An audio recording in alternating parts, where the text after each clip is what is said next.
കൊടുങ്ങല്ലൂർ ഭരണിക്കിടെ ഉറഞ്ഞു തുള്ളിയ വിദേശ വനിത. ആ ദൃശ്യങ്ങൾ സമൂഹ മാധ്യമങ്ങളിൽ വൈറലായതോടെ ലോകത്തിന്റെ ശ്രദ്ധ പിടിച്ചുപറ്റി സ്പെയിനിൽ നിന്നുള്ള നിത്യശ്രീ പൗള സെഗാറ. ഭാരതീയ സംസ്കാരത്തെയും ആത്മീയതയും ആഴത്തിൽ അറിയാനുള്ള അവരുടെ യാത്ര തുടങ്ങുന്നത് സദ്ഗുരു ശ്രീ മാതാ അമൃതാനന്ദമയി ദേവിയെ കണ്ടുമുട്ടിയ നിമിഷം മുതലാണ്. നിത്യശ്രീ എന്ന പേരും അമ്മ നൽകിയ അനുഗ്രഹമാണ്. കൊടുങ്ങല്ലൂർ ഭരണി വീഡിയോയിൽ പകർത്താനായി എത്തിയ നിത്യശ്രീ പൗള സെഗാറ. ഭരണി ചടങ്ങുകൾക്കിടെ ശരീരത്തിൽ ശക്തിയാവേശം അനുഭവപ്പെട്ടതോടെ ഉറഞ്ഞു തുള്ളുകയും പിന്നീട് തറയിൽ വിരിച്ച ചെമ്പട്ടിൽ വീണ് ഉരുളുകയും ചെയ്ത ദൃശ്യങ്ങൾ സമൂഹ മാധ്യമങ്ങളിലൂടെ ലോകമെങ്ങും വൈറലായി.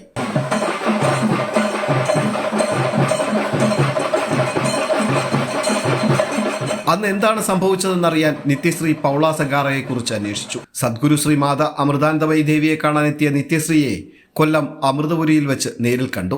അന്നത്തെ സംഭവങ്ങളെക്കുറിച്ച് നിത്യശ്രീ പൗള സെഗാറ പറഞ്ഞത് ഇങ്ങനെ: കൊടുങ്ങല്ലൂർ ചടങ്ങുകൾ ക്യാമറയിൽ പകർത്തിക്കൊണ്ടിരിക്കെ ഉള്ളിലൂടെ ഒരു ശക്തി ശരീരം മുഴുവൻ പടരുന്നതായി അനുഭവപ്പെട്ടു. താളങ്ങളും പാട്ടും മുറുകിയപ്പോൾ ആ ശക്തിയാവേശം കൂടുതൽ തീവ്രമാവുകയും കൊടുങ്ങല്ലൂർ ക്ഷേത്രമുറ്റത്ത് ഉറഞ്ഞു തുള്ളുകയും ചെയ്തു.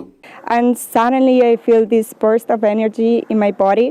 So my body just started shaking without control. And then my mind went somewhere else.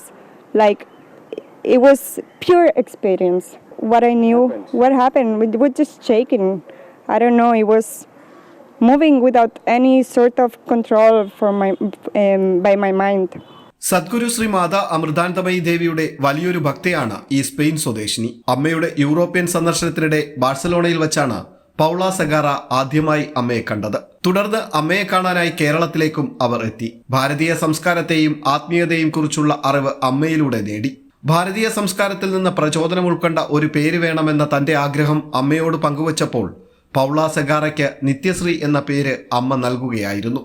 I met Amma back in 2002 with my family. My parents introduced me to her. And then in 2016 or 2015, we start traveling to India every single year to be more near Amma and to be under her guidance. Amma was giving names here. That was like many years ago. It was more common for her to give names. So one year I asked her if I could also have her name. സനാതന ധർമ്മത്തിലും ഹൈന്ദവ ആചാരങ്ങളിലും പ്രത്യേക താല്പര്യമുള്ള Nithyasree Paula സെഗാറ ലോകത്തിലെ ഏറ്റവും മൂല്യമേറിയ സംസ്കാരങ്ങളിലൊന്നായി ഭാരതീയ സംസ്കാരത്തെ കാണുന്നു. യാത്രകൾ ഏറെ ഇഷ്ടപ്പെടുന്ന ഈ സ്പെയിൻ യുവതി സദ്ഗുരു ശ്രീ മാതാ അമൃതാനന്ദമയി ദേവിയുടെ അനുഗ്രഹം വാങ്ങി മറ്റൊരു യാത്രയ്ക്ക് തുടക്കം കുറിച്ചു കഴിഞ്ഞു. അപ്പോഴും കൊടുങ്ങല്ലൂർ ഭഗവതിയുടെ ശക്തി എന്ന അടിക്കുറിപ്പോടെ ആ വീഡിയോ സമൂഹ മാധ്യമങ്ങളിൽ വൈറലായി തുടരുന്നു. Paula സെഗാര, Nithyasree Paula സെഗാരയ്ക്ക് Indian കൾച്ചറിനോടും Indian ആത്മാവിനോടുമൊക്കെ ഏറെ അടുപ്പമുണ്ട്. കാരണം കുട്ടിക്കാലം മുതലേ ഇന്ത്യയിൽ വന്ന് വളർന്ന് ഇന്ത്യയെക്കുറിച്ച് മനസ്സിലാക്കി ആത്മീയതയെക്കുറിച്ചൊക്കെ പഠിച്ച് നിത്യശ്രീ പൗള സെഗാരോ അവർക്ക് ഇനിയും പഠിക്കാനുണ്ട്. ഇന്ത്യൻ കൾച്ചറിനെ കുറിച്ചും ഇന്ത്യൻ സംസ്കാരത്തെക്കുറിച്ചും അതിലേക്കുള്ള യാത്രയിലാണ് അവർ. പ്രദീപ് വാളത്തുങ്കലിനൊപ്പം സുധീഷ്, അമൃത ന്യൂസ്, കൊല്ലം.